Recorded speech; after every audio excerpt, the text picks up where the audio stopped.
Darvin, just wanted to get your thoughts on the defense tonight and how much you thought, give some credit to Utah for how they played, but did you feel like this was the typical energy and execution that you've seen on the defensive side of the court tonight? No. We took a huge step backwards tonight, giving up 75 points in the first half and giving them at least 3 30-plus point quarters. We can't play like that. You know, we were good during different small stretches, but the overall picture that was painted by us defensively sucks. And we'll address it through film practice. We'll get together tomorrow and dig deep and do a deep dive on why things were the way they were tonight. And, you know, that's got to be in your DNA, and it's a process to get it to be that way. When, you know, you want to defend at a high level night in and night out. It's not comfortable, but it's fun. It has to be fun. You have to enjoy getting stops, holding teams to one possession, rebounding the ball, getting hits, whether you retrieve the ball or not. Just the little things of the game. Keeping the ball in front of you, getting down in the stance, sprinting back in transition. We have unfortunately, a huge laundry list of things we can show them that we're going to show them tomorrow. And so it's just, it's the first game where I felt like we weren't there defensively. And then you mentioned you're going to go through some of the tape defensively, but offensively, AD only had, I think, 4 shots in the second half. Utah, not the biggest team in terms of rim protection. Was there anything you saw offensively about the way the ball was moving and how that could have gone different? I mean, the same old things, man. Our running habits have to be intact. We have to play with the pass. And you got to, you know, there's got to be a hunger there to really understand that we want to apply pressure in the paint. We want to live in the paint, be it post-ups, drives, what have you, screen and rolls, hitting the pocket pass. We have to live and love the paint, live in and love the paint.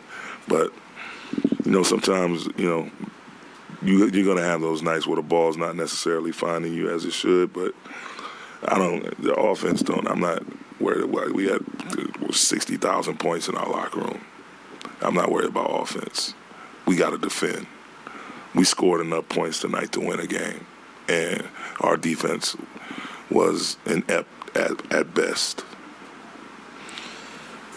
Darvin, after the win over New Orleans, LeBron kind of said that he was dealing with some stuff, feeling under the weather, and kind of gave as much as he could to the team. And today we talked to Troy and Wenyan, and they kind of echoed that. Like, he was giving his best out there. Did you see whatever he was dealing with affect him at all in tonight's game? Yeah, I mean, when you're not able to function properly, physically, be it a stomach virus or what have you, and I don't know specifically, I believe that's what it was. And it's something that's been going around. But, I mean, you're going to be weak when you can't eat properly or you can't rest comfortably or you're not able to get up and get to the gym and, re-energize yourself via the weight room. Those things are going to happen. But at the end of the day, if you decide to step out there, you better come ready to compete. And they were out there, and we got to compete at a much, much better, higher level, irregardless, because, again, no one's going to feel sorry for us. No one. Especially being a Laker, people coming to play in this building under these lights, they look forward to playing in our building. They look forward to kicking our behinds. And the sooner we realize that, the better. And then it's no excuses. Once you strap and lace them up, it's no excuses.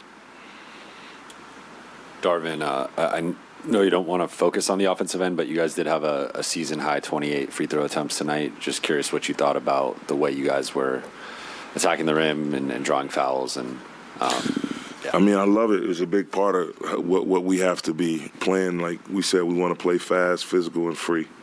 And that's a part of the physicality is, again, living in the paint, going downhill hard. We have players that can attack and finish. Austin, Lonnie, Bron, AD, Russ. Like, that has to be a part of the fabric of our team. So it was good to see that, and it's something I'd like to see more often. Darvin, you mentioned that you felt like you guys weren't there defensively. How quickly did you feel that in the game, and I guess how passionately did you try to get that out of you guys? Your guys. It's one of those things where you gotta. Again, I tell my team all the time, everybody in the building, we got to have a next play mentality. But if you see a recurring theme of, we score and then we're just trading baskets, you get no advantage that way. I can remember a game last year when I was in Milwaukee. Same type of deal. We're scoring with ease.